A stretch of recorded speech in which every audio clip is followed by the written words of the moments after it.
Welcome to Retire Right TV. My name is Cynthia DeFazio, and I'm joined today by Paul Roberts. He's president and CEO of Roberts Wealth Management. Paul, how are you today? I'm great, Cynthia, and I'm happy to be here. I love being in the studio with you, and today's a special day, isn't it? Today is a very special day, and you know why, and I know why, but the viewers don't know why. Well, so should we tell them? Let them know. All Let's right. let them in. All right, viewers, this show today is all about you. And if you're wondering why, it's because it's all of your viewer questions that you've called in with throughout the weeks. Now, Paul does not know what I'm going to ask him, so this show is going to be very interesting. It's going to be a variety of topics that you have selected. So, Paul, are you ready? I'm ready. But before we start, for our viewers, they have been submitting such fantastic questions. Yep. We're loving it because it shows that we're doing something. We're providing education and information on the show because these questions are getting more and more complex, more and more financially savvy, and more detailed each time we go through them. And you've got a whole lot of them there, don't you? You know, I really, really do. So I'm going to put my glasses on so I can see all of these crystal clear. So this is a great question, actually. It's talking about someone who is 10 years away from retirement. It says, Paul, I really enjoy your show. I'm very confused, but what are the best tips for someone? I am 10 years away from retirement. Should I be focused on paying off debt? And if so, should I pay off my mortgage at this early age? 10 years away from retirement. Good question. And I'm not dodging the question, I'm going to come back to it, but since you said you're 10 years out and what's the most important thing for you to do right now, I would say come meet with a good all-star advisor of a fiduciary firm and let's start planning. Let's figure it out. Now, when it comes to should I pay debt or save money, that's a difficult one to answer on the show because I would need to know a lot more details about their individual financial situation. But I know there's always been this myth and misconception, I call it, out there of you have to be debt-free when you retire. I don't believe in that. I don't believe you necessarily have to be debt-free. I'm not a person who is anti-debt. I love debt. I think debt and leverage is wonderful. I utilize it a lot in my own life, but that's because I know how to manage my debt properly. I use debt to my advantage, okay? And too many American consumers are not using debt to their advantage. The debt is harming them. So if it's credit card debt, high interest rate debt, variable rate debt, let's get that out of the picture. But things like your home mortgage, I just refinanced a property at 2.3%. Yeah. Very, very low. If you're going to give me 2.3%, I'm in no hurry to pay you. True. Right?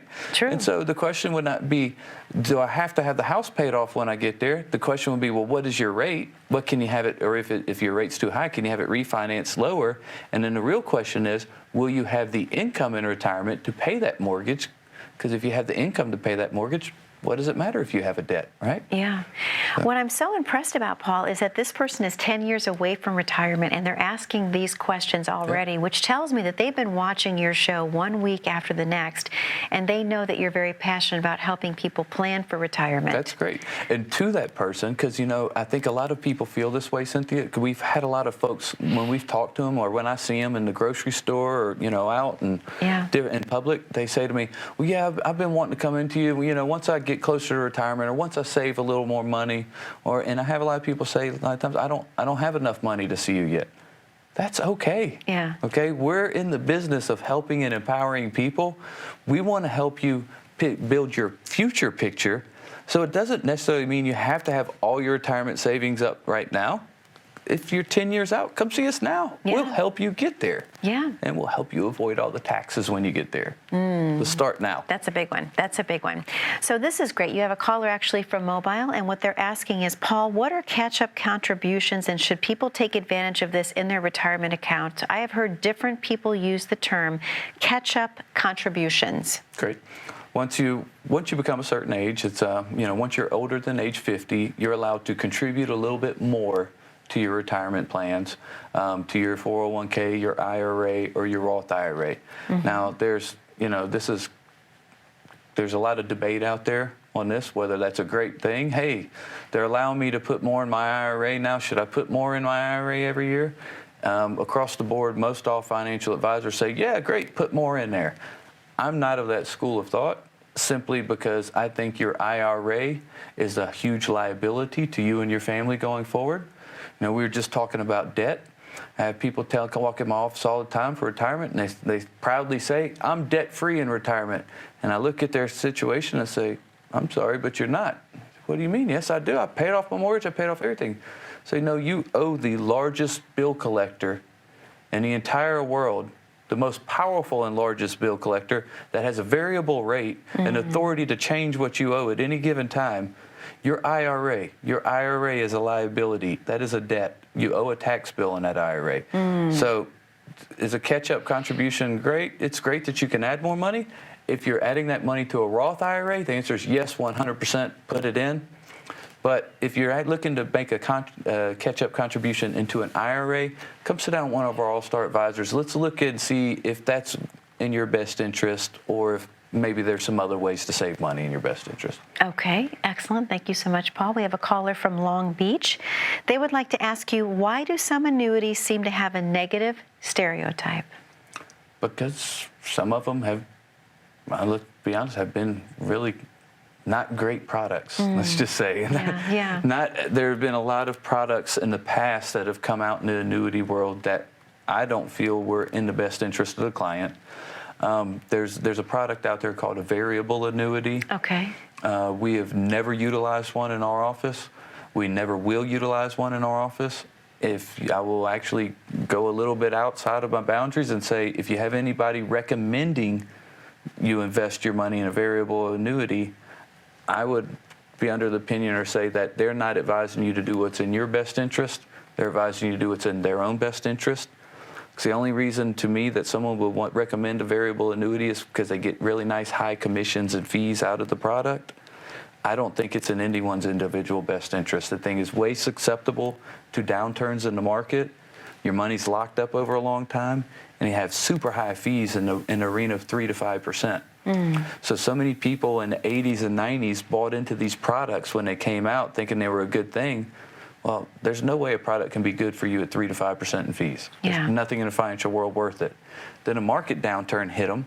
They devalued their annuity, and they're still paying them 3 to 5% in fees to lose their money.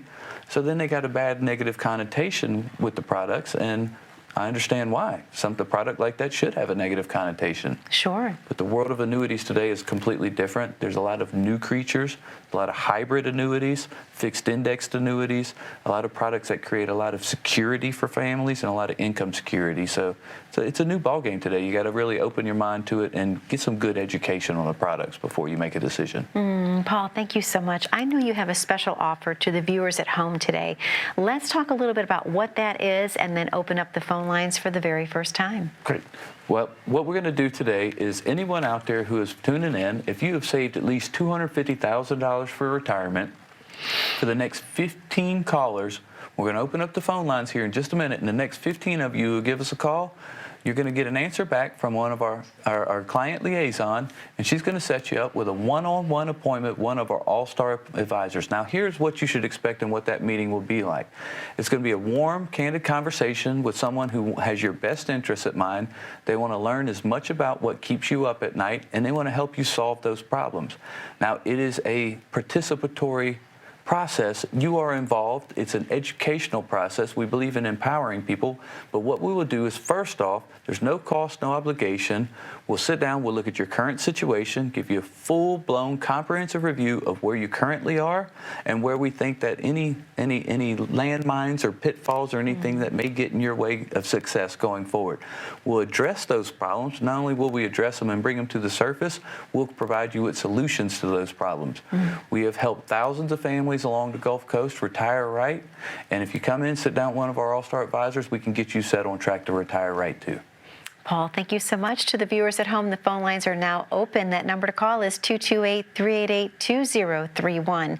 We have to take a very short commercial break, but don't go anywhere. I have a whole list of viewer questions that have come in, and one of those may be your very own. Stay tuned. We'll be right back. How confident are you in your current financial plan? Do you know with certainty how the recent market volatility will affect your future hopes and dreams? How much are you paying in taxes? And how much are you losing to unnecessary high fees? You didn't work to save this money so that you could spend your time worried in retirement.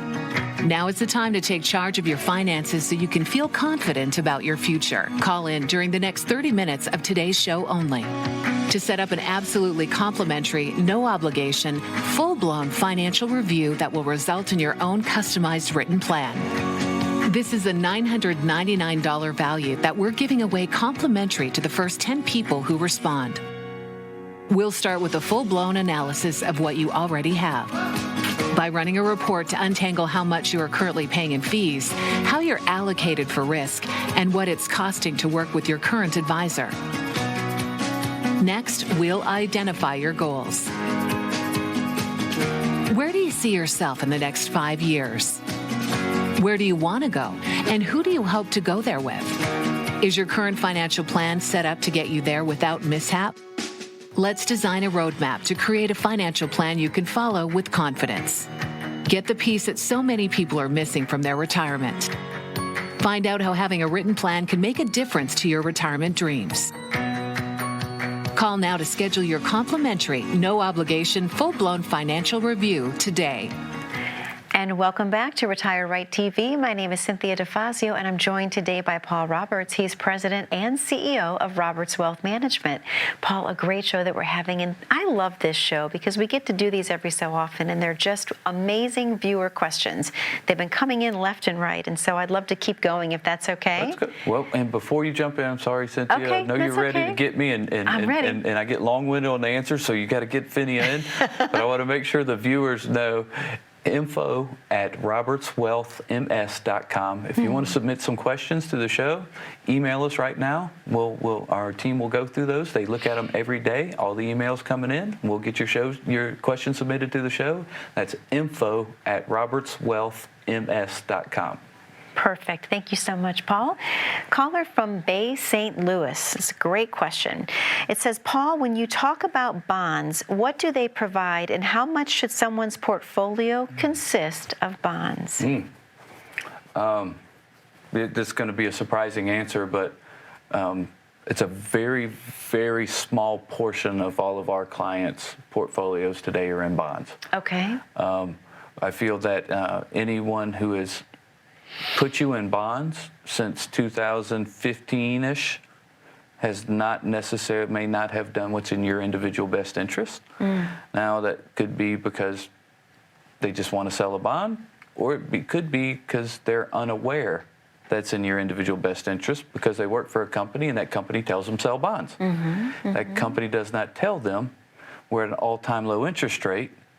Interest rates are going to increase. As they increase, you're going to devalue your bond portion of your portfolio, and you should not be in bonds right now. And they're only paying on average 2.3%. So from 2009 to 2015, we were heavy in bonds. We were nailing it in bonds because we were in a decreasing interest rate environment. And that inverse relationship was increasing value of bonds, and we weren't having to hold them to duration. We were buying and selling and churning bonds, and we were killing it, making a fortune during bonds. But that was from 09 to 14. Now, from 2015 forward, we've left the bond market alone. And if your advisor or your broker's been putting you in bonds, they have not been doing what's in your individual best interest, and it might be a good time for a second opinion. Absolutely. Thank you so much, Paul. Excellent answer. This is a great caller as well, actually, from Long Beach again. Is there a certain age where people should limit their exposure to the stock market? Paul, what do you recommend? Oh, yes, definitely. 100%. You know, as we age, we've got to dial back that risk meter. Now, there's no one-size-fits-all answer to that. There's no perfect answer. But to give, just for our viewing audience, to give them somewhat an answer, here's a general answer is just a general rule of thumb in financial planning or retirement planning. We use the rule of 100. Okay. So we say 100 minus your age says how much of your portfolio should be exposed to risk in the market. Okay. So in other words, a 60-year-old person should have no greater than 40% of their assets exposed to stock market risk. Okay. About 60% of that should be secure and should be a foundation, something they can depend on and won't devalue. Okay. As you keep increasing in age, we keep decreasing the amount of stock market exposure and decreasing that risk level, because people always forget we're conditioned to think stock market's where we should put all our money. Stock market is a long-term investment.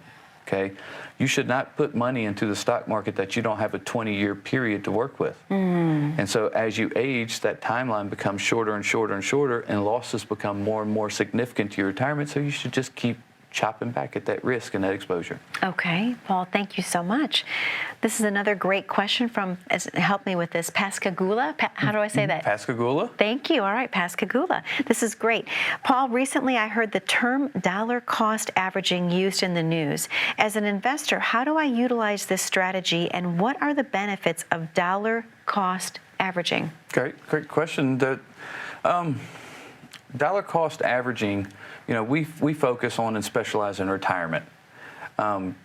Simple answer there is dollar cost averaging is more for people in the accumulation stage. Okay. It's for people who are working and saving their money. So it's a very simple idea. Dollar cost averaging just says, hey, if you're putting money away weekly or biweekly or monthly, right?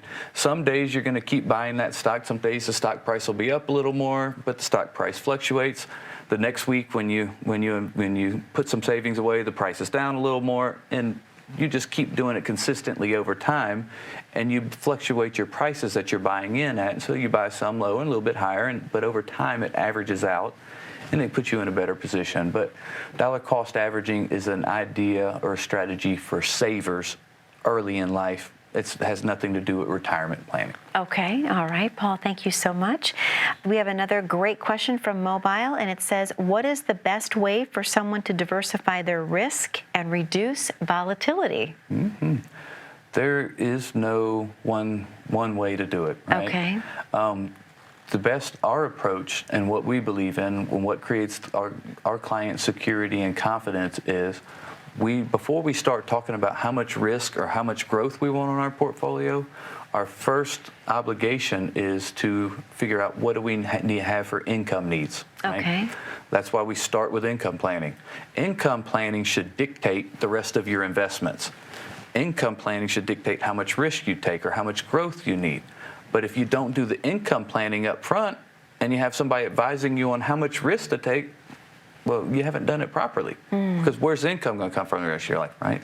So our philosophy is, this savings, carve out what you need for income, let's secure that, because we need your income secure the rest of your life, and then however much you have left after we've met your income needs, that's when we can start talking about how much risk do we want to take with this money, or how much growth should we go after with this money. Then it doesn't matter if the market acts up or the market's volatile, because the paycheck's in the mail and your life is secure. Okay. Right? So. That's the most important thing. This is a great question before we go to the phone lines one more time. It says, Paul, I've heard you mention that it's never too early to start on a retirement plan, but is it ever too late?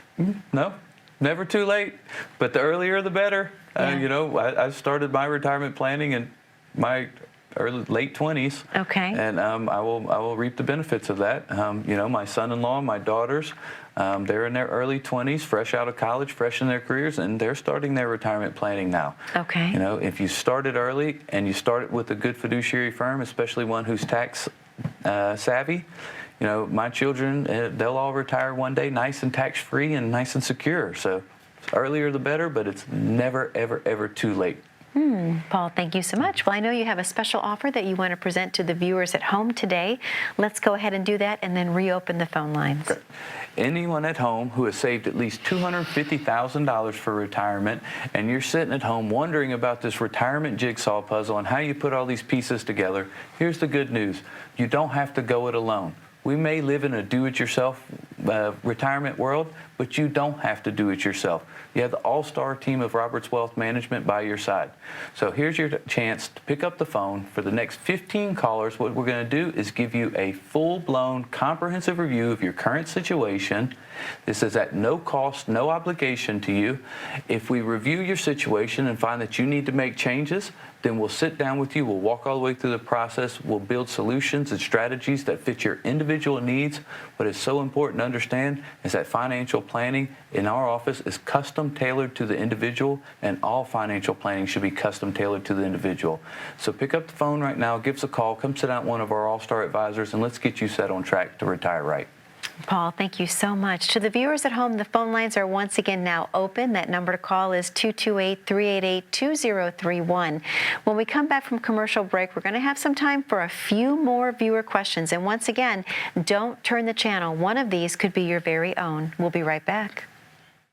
As a good saver, you've been putting away money during your working years. Studies find that the biggest fear of retirees is running out of money. Market volatility isn't just the downward movement of stock prices, it's the size and frequency of change. The more dramatic the ups and downs, the higher the volatility. This can put savers who are newly retired or a few years away from being retired at greater risk. Today's generation of retirees is not receiving traditional pensions as our parents or grandparents did. Instead, we have retirement accounts such as 401ks or 403bs. These accounts typically expose your money to market risk. The last thing you want right before retirement is to lose a portion of the money you need for income.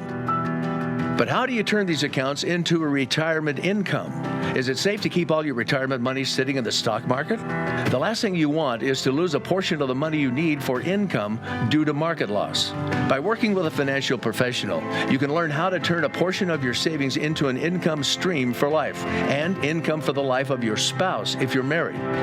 We all have moments in our lives when we wish we had taken action sooner. Don't let procrastination reign on your retirement parade. Act now before it's too late. Please call our office to set up your no-cost, no-obligation retirement income review today. And welcome back to Retire Right TV. My name is Cynthia DeFazio, and I'm joined today by Paul Roberts. He's president and CEO of Roberts Wealth Management. Paul, I love question and answer shows because I know the viewers have been looking so forward. So I'm going to stop talking. I'm going to get right to the questions. Let's jump in, Cynthia. Okay. This is a great question. It says, Paul, what do you suggest people do when they have investments that lose money? Do they panic? Do they review the plan? Do they stay the course? Or do they just ignore the noise? What advice do you have? Definitely don't panic. Definitely don't ignore the noise. What I would tell them is you should, if you have a good fiduciary firm and you have good advisors setting you up and building your plans and your strategies in retirement, you should not ever be in a position to where your losses or your downside is more than you were prepared for or strategically set up for. You know, our clients, nobody can magically never lose money, right? I mean, we're in highly volatile, highly susceptible markets today and global markets. So there's no way to magically invest and be perfect and never lose money, right? Sure, sure. What we can do is limit that drawdown and that downside potential, but we limit it to a targeted number and a targeted place. Our clients know what their number is. If we tell them your greatest downside potential is 6%, then our whole idea is, look, don't freak out until it hits 6. If you exceed that 6% downside, freak out and call us. Yeah, okay? yeah. We'll figure out what to do, or we'll right the ship or what have you. But what our clients find is, and what we find with them is in the first year or two, if there's a market downturn, they get nervous and they call.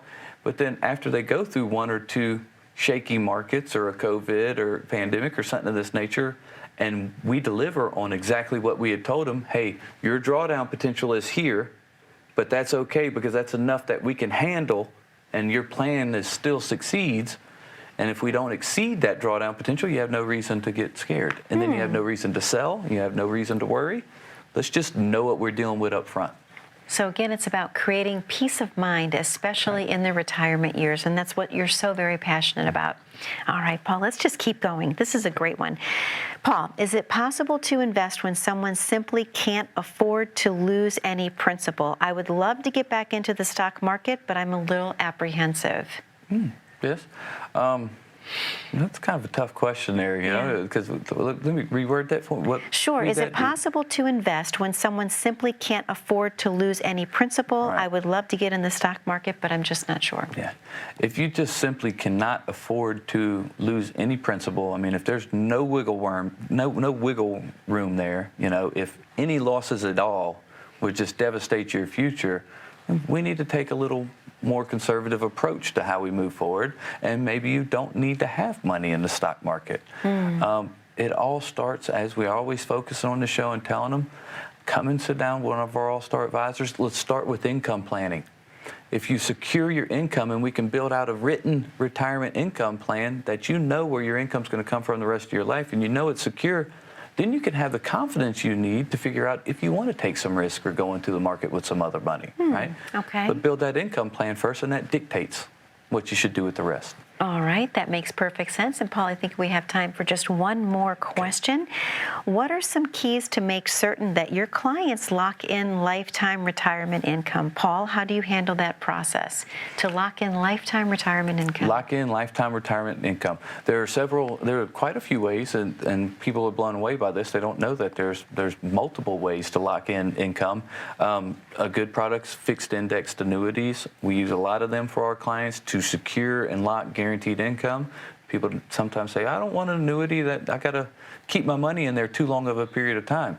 Yeah, but if you're going to take income for the next 20 to 30 years, and they're going to provide you that income, and they're going to guarantee that income, then what does it matter that you have to make a 10-year commitment to them, right? But also, we've talked in previous shows briefly about tax code 7702. Yes. That is amazing income building asset, and you can not only build income, but you can build tax-free, non-reportable income, our favorite type of income. So you need to, anybody out there who's wondering what I'm talking about, you need to pick up the phone and give us a call. Ask our All-Star advisors, how can they take advantage of tax code 7702, or how can they secure their income in retirement? Well, Paul, we only have about 1 minute and 20 seconds left of the show this week. Any final words of wisdom and advice you would like to give to the viewers at home? Definitely. If you don't have a written retirement plan, you don't have a retirement plan. That's great if you've saved money. It's great if you have a good performing portfolio, but you have to know where that income's going to come from the rest of your life. So let's sit down, let's build a written retirement income plan. Let's secure you and your family. Not only that, let's make sure we're doing some tax-forward strategic planning, because we know taxes are going up. And you are so passionate about helping people be prepared for when taxes do go up. I know that's something that you stress about a lot in your workshops, the podcasts, and also inflation you touch on. So, Paul, thank you again for another amazing show this week. I've enjoyed it. I know the viewers have as well. To the viewers at home, most importantly, thank you for spending time with us, and thank you for sending in such amazing questions. We love to see the variety of topics, so thank you again. That number to call is 228-388-2031. We want to thank you once again for spending time with us this week, most importantly. And be safe, be happy, be blessed. We're going to see you back at same spot, same location, same time, 1 week from today. Take care now.